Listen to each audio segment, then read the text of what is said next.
जिला स्तरीय विद्यालय समूह खो खो और कबड्डी प्रतियोगिता अनुष्ठित। ढेंकानाल जिला विद्यालय समूह खो खो और कबड्डी प्रतियोगिता राय नरसिंहपुर सिद्धेश्वरी विद्यापीठ पड़िया उद्यापित होईछि। बुधवार यह प्रतियोगिता उद्घाटित होइथिला। एथिरे समुदाय 648 जन प्रतियोगी और 64 जन ऑफिशियल भाग नेइथिले। जिलार 8टी ब्लॉक रु 14 वर्षरु कम और 17 वर्षरु कम उभय बालक और बालिका विभाग खो खो और कबड्डी प्रतियोगिता अनुष्ठित होइथिला। खो खो रे 14 वर्षरु कम बालिका और बालक विभाग रे ओडापोड़ा चैंपियन और कामाख्यानगर रनर्स अप होइथिला। 17 वर्षरु कम बालक विभाग रे ओडापोड़ा चैंपियन सदर ब्लॉक रनर्स अप होइथिबा बेले बालिका विभाग रे कामाख्यानगर चैंपियन और गौंदिया रनर्स अप होइथिला। कबड्डी रे 14 वर्षरु कम बालक विभाग रे सदर ब्लॉक चैंपियन और बालिका विभाग रे कंकड़ाहाड़ चैंपियन और कामाख्यानगर रनर्स अप होइथिला। 17 वर्षरु कम बालक विभाग रे ओडापोड़ा चैंपियन और हिंदोल रनर्स अप होइथिबा बेले बालिका विभाग रे कामाख्यानगर चैंपियन और पर्जंग रनर्स अप होइथिला। एही खेलाड़ी मानक मध्यरु प्रत्येक दलरु 12 जन खेलाड़ी जिला पाई राज्य रे प्रतिनिधित्व करिवे। एही प्रतियोगिता रे ब्लॉक गोष्ठी शिक्षा अधिकारी सरोज कुमार साहू अध्यक्षता अनुष्ठित उद्यापनी सभारे कामाख्यानगर विधायक शत्रुघ्न जेना, मुख्य अतिथि पर्जंग विधायक विभूति भूषण प्रधान, मुख्य वक्ता राय नरसिंहपुर सरपंच शिशिर कांत बेहरा, समाजसेवी ललित साहू सम्मानित अतिथि भावे और बीजेपी बारुआ का मंडल सभापति विजय कुमार मल्लिक जोग देथिले। जिला शारीरिक शिक्षा अधिकारी प्रकाश चंद्र बेहरा विवरणी पाठ करिथिले।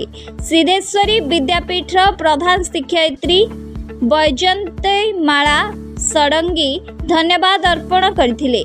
अन्य शिक्षक तथा घोषक विपिन बिहारी साहू, प्रधान शिक्षक श्रीराम राउत, गजेंद्र नायक, सुरेंद्र बेहरा, पूर्णचंद्र बेहरा, मनमोहन मिश्र, क्रीड़ा शिक्षक रामकृष्ण बेहरा, बानार्जी महांती, सुशांत कुमार नाथ, जयंती बेहरा, प्रताप सामंत, सुब्रत कुमार मिश्र प्रमुख कार्यक्रम परिचालन रे सहयोग करथिले।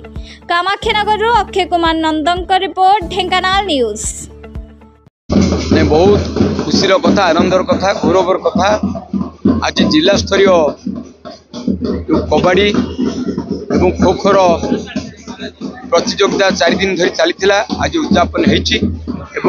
बहुत खुशी एवं विशेष भाव में बहुत बहुत धन्यवाद दूची जो शिक्षा विभाग जिला जो मैंने अच्छा कि सब डिविजन जो मैंने अच्छा से सुंदर भाव विशेष भाव ये सिद्धेश्वरी विद्यालय जो प्रधान शिक्षयित्री महोदय से बहुत सहयोग करते। स्थानीय सरपंच शिशिर भाई सहयोग करते।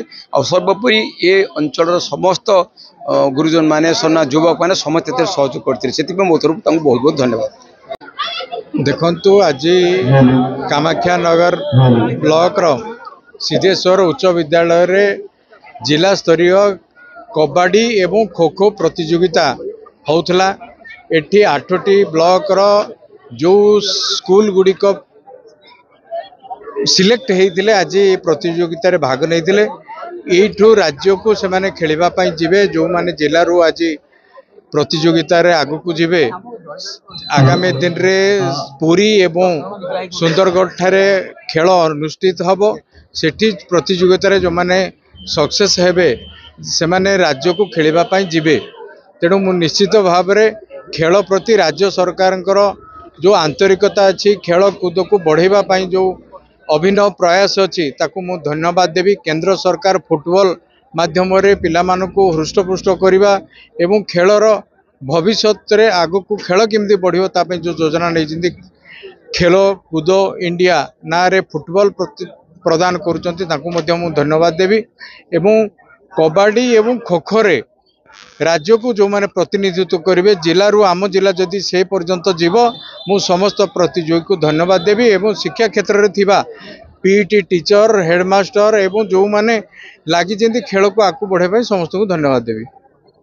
ये गोटे अपरचुनिटी आम मिली आम स्कूल जिलार गोटे टीम टे बाछा जाऊँगी जोटा कि स्टेट लेवल रे आसंता किस दिन मध्य गोटे खो खो खेलिए और कबाड़ी खेलिए। तो ये आम गोटे चैलेंज थिला एवं पिला बहुत बड़ा चैलेंज ये सिलेक्शन है कि पिला माने स्टेट लेवल पर्यटन जीवे और तापर पुणी नेशनल लेवल जीवे। यहाँ हूँ आम ढेंकानाल जिला गोटे बड़ गौरव आनी देछि।